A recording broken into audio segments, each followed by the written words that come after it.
Phoenix Suns tinakot ng Wizards at Warriors napapansin na ang halaga ng young players. Quinten Post naghalimaw sa G League. Ngunit bago ang lahat, kung gusto nyo ng original shoes, new running shoes, mabibili lamang sa halagang 1,299 pesos. I-click lamang ang link sa comment section. Ang panalo ng Suns sa Washington Wizards ngayong araw ay nagpapakita kung paano tatakbo ang kanilang season sa susunod na mga linggo. Ang Phoenix ay hindi mananalo sa mga laro ng malinis o maayos. Patuloy na lilitaw ang mga kahinaan hanggang sa makabuo ng konsistensya ang Suns. Ang Wizards ay nasa landas na maging isa sa mga pinakamasamang team sa NBA. Noon si head coach Earl Watson ay tinanggal sa trabaho pagkatapos ng ilang laro.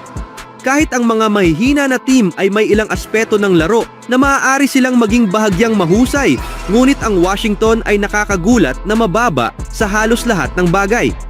Ang tanging bahagi ng profile ng Wizards na hindi nasa ibabang bahagi ng liga ay ang conversion rate sa paligid ng rim.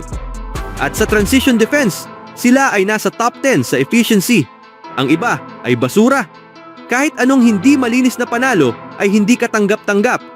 At ito ay isang pangit na panalo, tulad ng karamihan sa mga laro ng Suns kamakailan.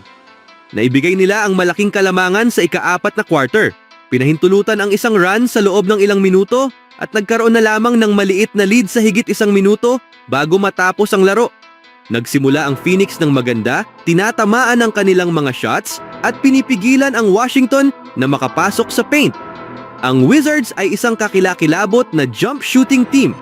Ang tanging paraan ng pag-score ng Washington sa simula ay sa pamamagitan ng downhill drives o paghanap ng madaling pagkakataon sa paligid ng rim sa pamamagitan ng offensive rebounds at transition.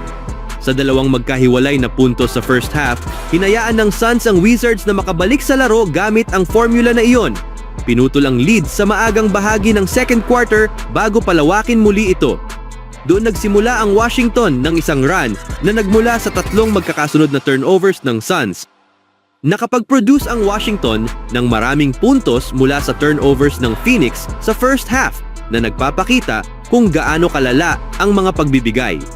Nasa malaking lead pa rin ang Phoenix sa halftime dahil sa kahila-hilakbot na performance ng Wizards.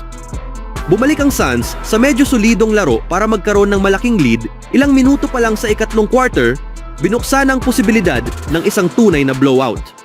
Sa malaking lead para sa simula ng huling quarter, nanatili si Booker sa laro, isang matalinong desisyon ni head coach Mike Budenholzer dahil sa kung gaano kadaling mag-crack ang Suns. Ang unang 5 minuto ay ang pagkakataon ng Phoenix para mailayo ang laban at makapagpahinga. Nabawasan ito ng Washington sa loob ng ilang minuto.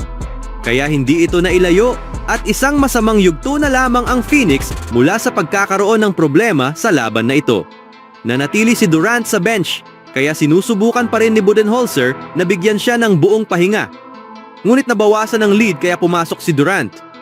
Maling na markahan ni Booker ang isang shot na binawi ni Durant at si rookie Oso Ighodaro ay na-block sa rim. Ginawa rin ito ni Durant sa isang player ng Washington bago ang turnover ng Suns para sa isang libreng takbo. Naganap ulit ito para gawing isang possession na laro ito. Isang triple mula kay Booker ang nagbigay ng katahimikan upang maitawid ng Suns ang panalo. Isang nakakahiya na pagtatapos para sa isang nakakahiya na laro. Ang bagong acquired na sentro na si Nick Richards ay hindi kasama ng team at inaasahang sasama sa kanila sa Detroit bago ang isang laban sa Pistons. Kaya't ang matinding mga issue sa rebounding ay susubukan pa rin sa isa pang laro. Pinalad ang Phoenix na makuha ang mga puntos mula sa bench at kay Ryan Dunn, kaya't sapat ang suporta sa mga puntos ni Booker at Durant para sa isang mataas na offensive performance. Kung hindi, natalo sana ang Suns sa larong ito. Ano sa tingin niyo mga kaibigan? Sa sumunod na balita, sinimulan ng Golden State Warriors ang kanilang 4 na laro sa labas ng kanilang home court sa isang standout na performance mula kay Gui Santos na naglaro ng pinakamagandang laro sa kanyang ikalawang NBA season at marahil sa kanyang buong maikling career. Ang road trip ay nagtapos sa isang tagumpay laban sa Minnesota Timberwolves kung saan nanalo ng 1 puntos lamang. Ang panalo na ito ay nagtapos sa isang 2-2 record on the road na bumalik sa San Francisco na may parehong .500 record na kanilang dala noong umalis.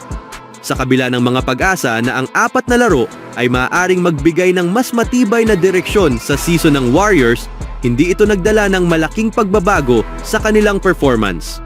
Ang kanilang pagkatalo sa Toronto Raptors ay nagpakita ng mga issue na nagpahirap sa team, na lalong pinaigting ng pagkatalo ng Boston Celtics sa parehong team noong sumunod na araw.